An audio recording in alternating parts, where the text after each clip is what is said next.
Hey, this is your big buddy, Josh Robinson with Josh Strong Fitness, and let's talk about the best diet for fat loss and weight loss. There's so much information out there, it can be confusing, overwhelming. Then we end up yo-yoing out there, like, I don't know what to do. Should I do this? Should I do carbs? Should I do a lot of fat? Should I not do any carbs? Should I try keto? Should I try tummy wrap? Should I try paleo? Should I try Atkins diet? Should I South Beach diet? It's so confusing. Is there a shot? Is there a pill? Is there a surgery I should do? And I want to give you a diet plan that's going to help 90% of you. 90% of you, if you follow this for 90 days, you're going to get this. You're going to lose weight, trim up, tone up. I'm not talking about being bodybuilders here. I'm talking about strictly weight loss, fat loss, tone up. Okay, so I want you to follow these steps, follow them for 90 days. If you have any questions, let me know. If you're watching this on YouTube, subscribe to my YouTube channel. I have a lot more stuff coming this way. If you're on my Facebook page, please share. Give me some comments. Let me know if you like it. If you need anything else, I would love to help you. Same thing with Instagram or LinkedIn. Let me know what you need. I want to help you. So without further ado, let's talk about this. Let's talk about this. So the number one step you need to do is you need to be in a calorie deficit. Now, you might not know what your calorie deficit is. You might know exactly what that is for you, and that's okay. And I'll do a video on that as well, show you how to get in a calorie deficit and how to get there. There's also some stuff online that kind of gives you a roundabout way, but I'll give you another one that shows you a way that I do to calculate it that helps a lot of my clients as well. And I've helped over thousands of men and women lose a lot of weight, trim up, tone up, and keep it off for a long period of time, so I promise this will work. But you got to stay in the calorie deficit. It's number one. The most important thing is staying in a calorie deficit. So if you eat 10,000 calories of broccoli, you're going to gain weight. If you eat 10,000 pounds of chicken, you're going to gain weight. Now, some people want to gain weight because they want to be bodybuilders or, in some kind of competition. But if you're trying for weight loss, fat loss, and trim up, tone up, this is what you need to do. Number one, none of this matters if you are not in a calorie deficit. You need to be in a 500 calorie deficit a day, every day of the week. If you do that, that's 1 or 2 pounds a week, 8 to 10 pounds for the month. That's right. No, 4 to 8 pounds a month. 4 to 8 pounds for the month. So if you see that, and some might lose more or less, but that's about the roundabout way. And if you overeat one day a lot, don't starve yourself the next. That's how people start getting that, it ends up messing them up because they start having cravings again, and they start messing their metabolism up. So try to stay in that range. If you eat a little bit over, just go right back to the plan. Okay, I promise you it will work. All right, number 2, protein. Protein. So you might not know exactly, again, how many grams of protein should you have, because there's a lot of misinformation out there as well, and a lot of confusion. And it can go a little bit different for different strokes for different folks. What the rule of thumb is, if you're 250 pounds and you want to be 150, I want you to eat 75% to 100% of your goal weight in protein, in grams. So if you want to be 150 pounds and you're 250, either between, I don't know what 75% of 150 is, I'm just going to throw something out of my head. I want to say 120 grams, so 120 grams to 150. Stay in that range of protein. Why is that? It might, oh my God, I feel so full like that. But you know why? That keeps you from eating all the bad stuff. You'll get a lot of nutrients there. It'll help you build muscle, which will also help your metabolism increase. Will also help you lose weight, help you tone up, and will help you look and feel good in your clothes. All right, so number 1 and number 2 are the most important. Again, number 1 is most important for sure is calorie deficit. Number 2, most important is protein. So those two are the most, if I was to say anything else, make sure you do these two, okay? All right, let's talk about number 3, added sugars. Now, if you follow me for a little bit, you know that my personal history for myself, I am a sugar lover. I had a rough childhood at times in my life, and my grandma would make me cake, and I would got to where sugar, to me, was almost like a coping mechanism for emotions going on in my life.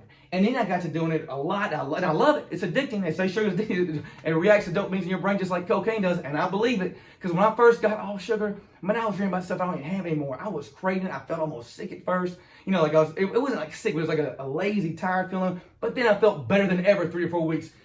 I tell you this, added sugars shrunk my belly humongously. So think about that. Watch those added sugars. I'm not talking about fruit. I'm not talking about apples and oranges and grapes and bananas. I'm talking about the added sugars on the back there. I'm talking about the sweets, the added sugars. If you look on there, if you look on the back of the ingredients, it'll say sugars and added sugars. Anybody that tells you that bacon is good and a banana is bad is killing me right now.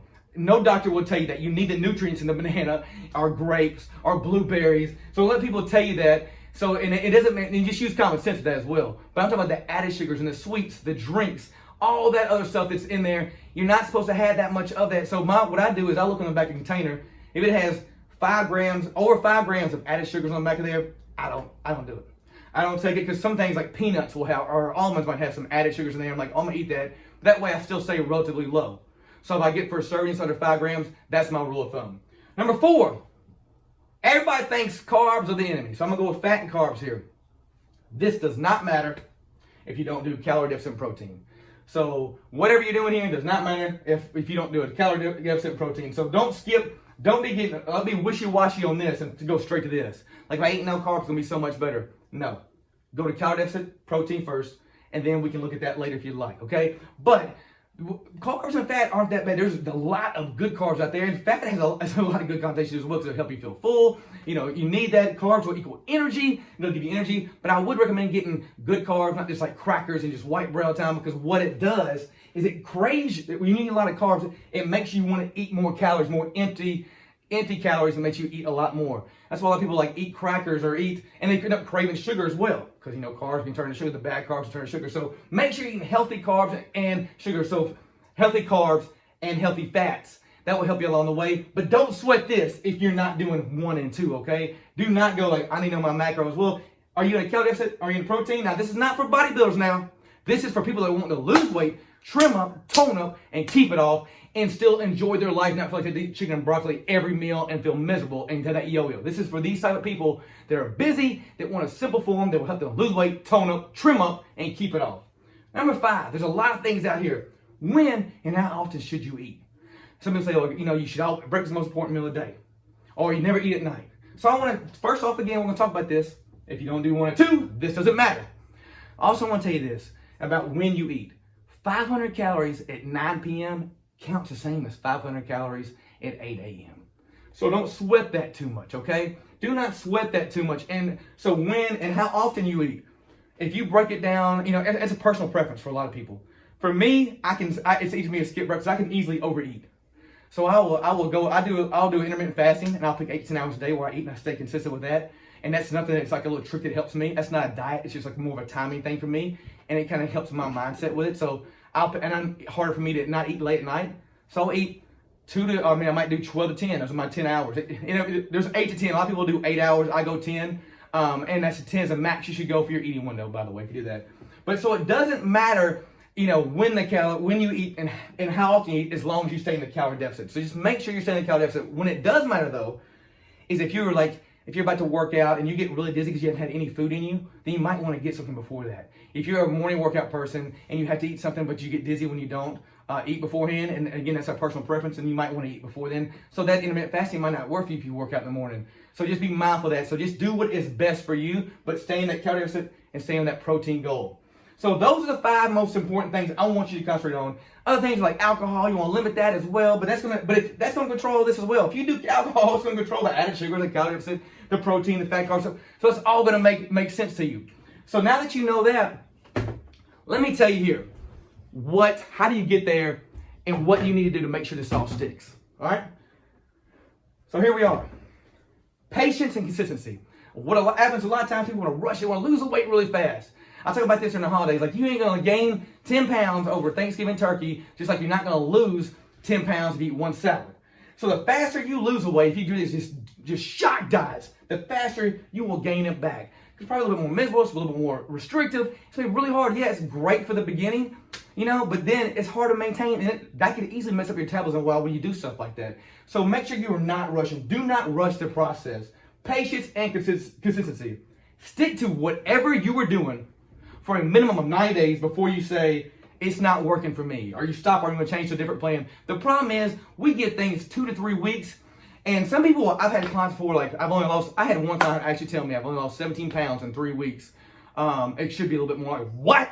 Like, you're an exception. You're going further than what my expectations are. You're doing great, so don't beat yourself up if you lost 4 pounds, if you lost 2 pounds. And you also don't just look at weight. Look at how your jeans are fitting on your dress, pants, how you look in the mirror. That's why you shouldn't just measure one thing, but stick to it for 90 days before you change it, because you can tweak some things. You might need to go a little bit less on your calorie deficit. You might need to go a little bit more, a little bit less on your protein intake. But this is a good example for you, but don't stop and change it before the 9 days up and look at the next shiny thing. Oh man, this is a new diet program I need to try because this one's not working. I've been doing it for 4 weeks.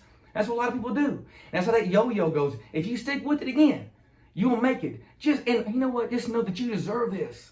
You deserve this. You can do this. It's not as hard as you think. And you're not gonna be perfect. I know I said calorie deficit for 500 calories every day. There might be a couple of days you don't do it. Just go right back to normal and keep doing what you're doing with that. And make sure you're working out 3 to 5 times a week and having at least 2 recovery days during that week. and the right types of workouts. If you have questions about that, let me know. I can help you that as well. But this right here, people, is the best way to lose weight, lose fat, trim up, and keep it off for anyone, for busy individuals. So if I would knock it down, I'm going to do one more time on this board. Like down, if you're going to be patient and consistent with anything, I want you to be patient and consistent with calorie deficit and protein. Make sure those are the first two, and then worry about the rest. Then add everything else on there.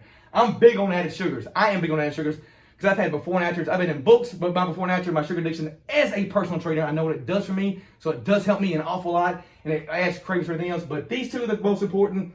Follow it down. Okay, if you have any questions about this, let me know. I hope this helps you like it helps a lot of my clients, and I know it will. Please, again, like, love, share this. If it's on Facebook, please, if you're on YouTube watching this, share my YouTube page, subscribe to them, do a lot more stuff. If you need anything else, have any other questions, let me know. Just keep me in mind. If you have questions, I will be more than willing to help you. I will help you with the calorie deficit as well if you have questions with that. But I got your back, and I know you can do this, and I know when you do, you will thank me for it later, and you'll be a happier, better version of yourself. And that's really what it's all about. It's not just about the fat and the weight, and the fat loss and the weight loss. It's about being a self-confident, happier, and healthier you, so you can be around a long time, smiling, loving, and laughing. If you need anything, let me know, and let's go get results, baby.